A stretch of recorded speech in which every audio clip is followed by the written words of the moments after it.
So, George, welcome to Talking with Famous People. Thank you. I hear you're a longtime fan of the show. I am. You could say that the moment I heard about it, I was hooked.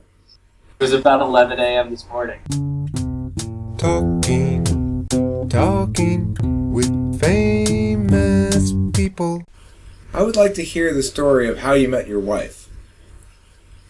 Okay. I was working in the art department on a show called Endurance, and it was shooting in Mexico because they wanted to do things involving putting kids in unsafe situations that they couldn't do in America, basically. Is it a TV show? It was a TV show. It was pitched as Survivor for little kids.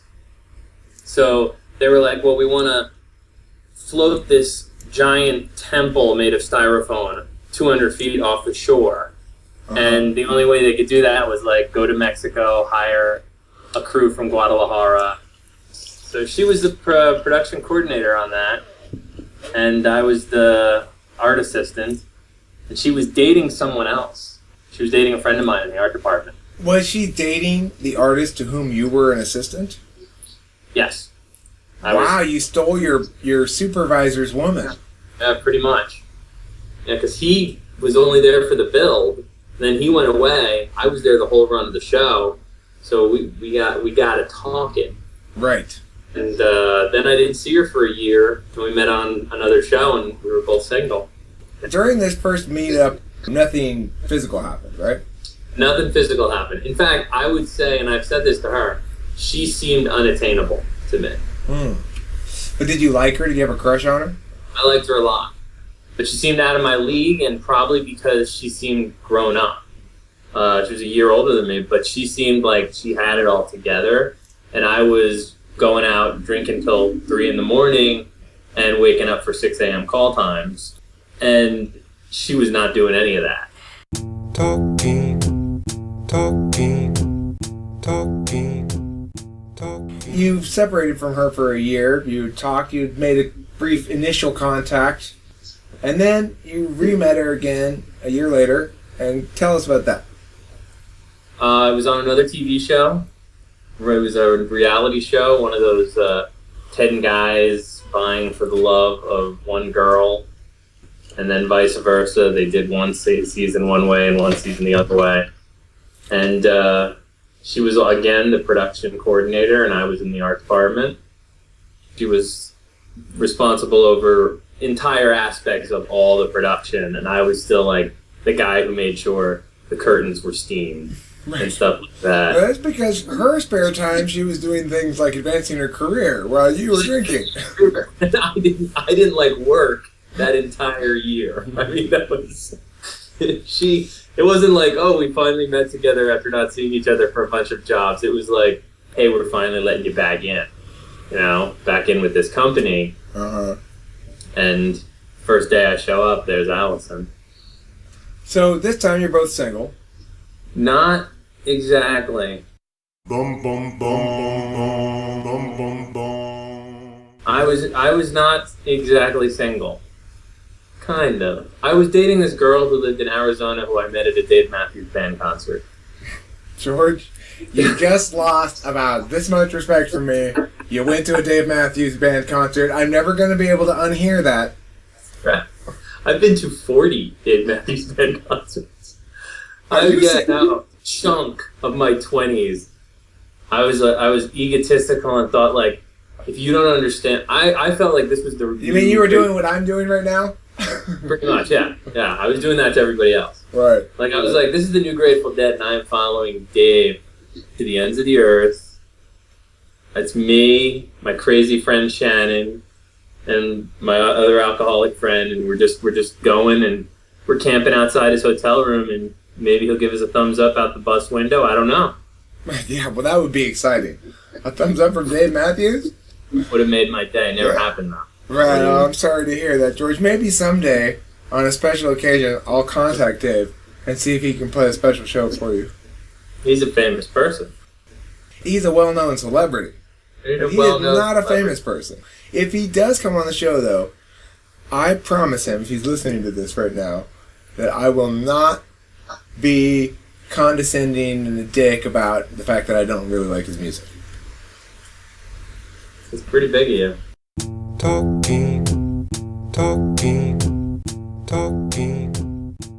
So you were sort of single enough anyway to start chatting up. Single enough. Start chatting it up, and then Arizona girl went south, and...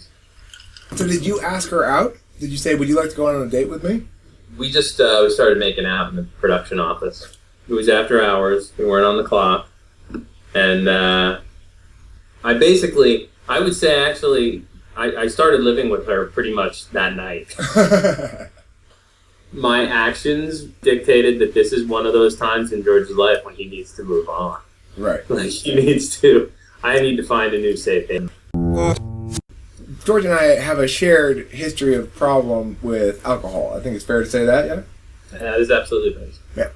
Both of us were drunks for some portions of our lives, and no longer are, so just to clarify. So anyway, you found your caregiver. Found a caregiver who was made for me by whatever God, her parents, the environment, whatever it may be. I don't think you're just that lucky. I don't think I'm just that lucky either. I don't buy the non-magical explanations for things like that. Yeah, I don't either.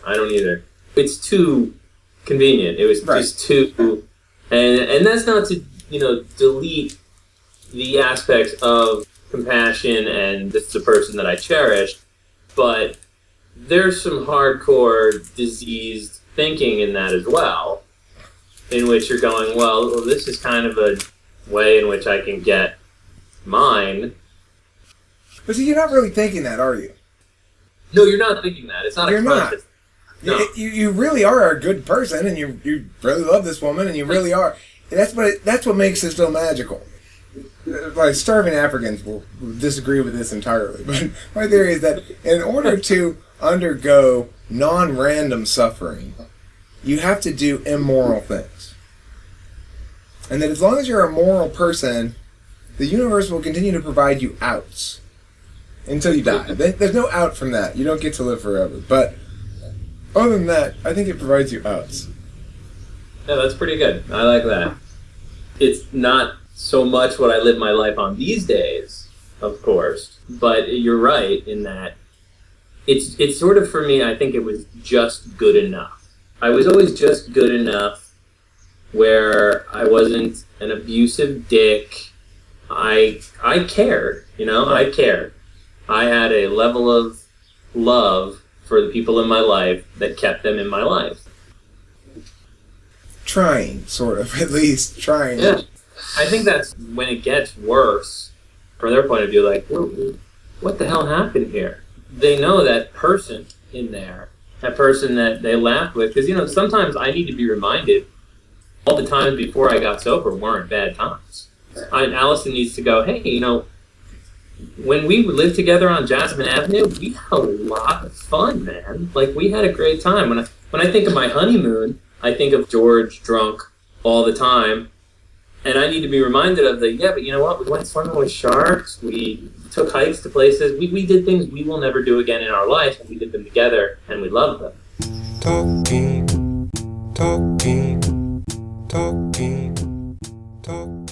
That brings to a close another exciting episode of Talking with Famous People.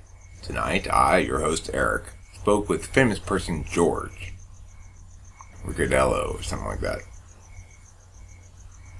Anyway, George. So, he's great. I really enjoy talking with him. I hope you enjoyed listening to him. And thanks for listening to Talking with Famous People. Talking.